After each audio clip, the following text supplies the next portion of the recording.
Ils ont survécu, mais à quel prix? Dans un hôpital de Washington, des victimes des armes à feu partagent leur expérience chaque semaine. Kwame avait 25 ans quand il s'est fait tirer dessus. Depuis, il est paralysé. Je sortais d'une boîte de nuit. Un copain m'attendait à la voiture. Moi, j'étais en train de parler à une fille.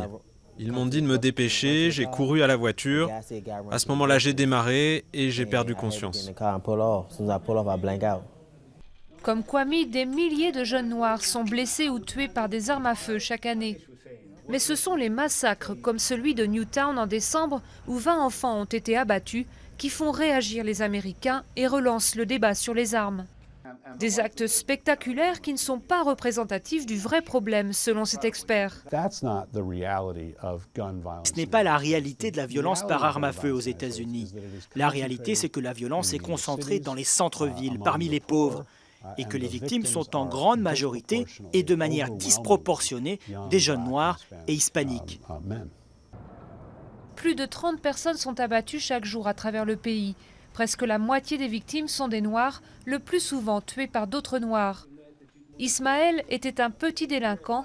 À 18 ans, il a reçu une balle dans le cou. Aujourd'hui, il a tiré la leçon. Ça ne vaut pas le coup.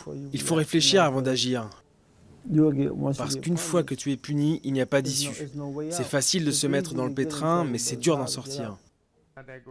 Aux États-Unis, les homicides par arme à feu étaient en 2009 la première cause de mortalité chez les Noirs de 15 à 19 ans.